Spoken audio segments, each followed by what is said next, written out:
देखिए, आप ये समझिए कि बांग्लादेश की स्थिति कैसे हुई। ये जो कभी कभी हुकूमतें अपने आप को मालिक समझ बैठती हैं और वो उस तरह के कानून बनाती है या जनता का मजाक उड़ाती है, तब ये खामियाजे भुगतने पड़े। मैंने सरकार से कहा था और मैंने सरकार विपक्ष दोनों से उनकी राय पूछी थी। यहाँ भी रिजर्वेशन को लेकर एक बहुत बड़ा मुद्दा हुआ है, सुप्रीम कोर्ट का ऑर्डर आया है, लेकिन जिस तरह सरकार ने और विपक्ष ने चुप्पी थाम रखी है, तो ये लगता है कि लोगों में गुस्सा बढ़ रहा है।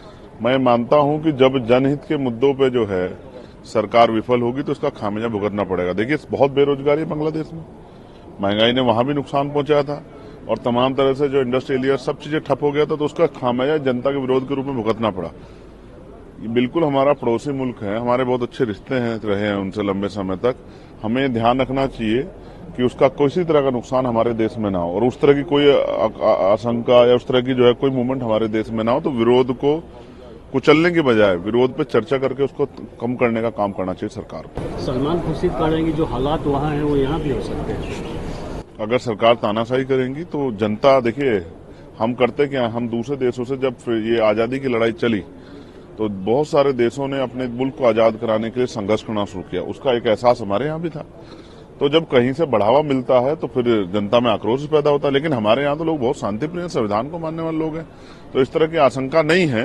लेकिन हमें ध्यान रखना पड़ेगा, कोई जिस तरह चाइना से हमसे लगातार चाइना हम पे हमला कर रहा है, जिस तरह चाइना हमारी जमीनों को कर रहा है, तो कोई ऐसे विषय जिससे जनता में आक्रोश है, अग्निवीर को लेके, किसानों को परेशानियों को लेके, शेड्यूल ट्राइब की आर्थिक स्थिति को लेकर लोगों में बड़ी गुस्सा है।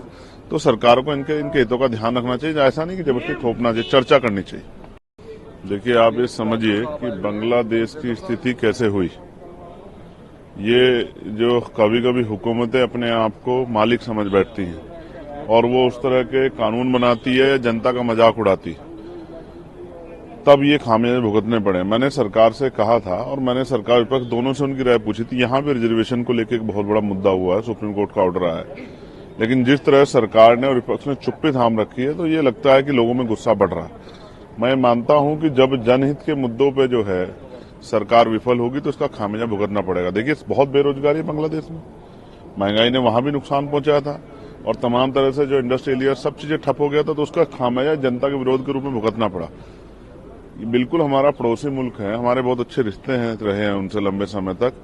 हमें ध्यान रखना चाहिए कि उसका किसी तरह का नुकसान हमारे देश में ना हो और उस तरह की कोई आशंका या उस तरह की जो है कोई मूवमेंट हमारे देश में ना हो। तो विरोध को कुचलने के बजाय विरोध पे चर्चा करके उसको कम करने का काम करना चाहिए सरकार को। सलमान खुर्शीद कह रहे हैं कि जो हालात वहाँ हैं वो यहाँ भी हो सकते हैं। अगर सरकार तानाशाही करेंगी तो जनता, देखिए हम करते क्या, हम दूसरे देशों से जब ये आजादी की लड़ाई चली तो बहुत सारे देशों ने अपने मुल्क को आजाद कराने के लिए संघर्ष करना शुरू किया। उसका एक एहसास हमारे यहाँ भी था।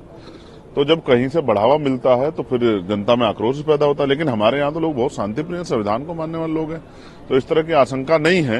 लेकिन हमें ध्यान रखना पड़ेगा, कोई जिस तरह चाइना से हमसे लगातार चाइना हम पे हमला कर रहा है, जिस तरह चाइना हमारी जमीनों को कर रहा है, तो कोई ऐसे विषय जिससे जनता में आक्रोश है, अग्निवीर को लेके, किसानों को परेशानियों को लेके, शेड्यूल ट्राइब की आर्थिक स्थिति को लेकर लोगों में बड़ी गुस्सा है।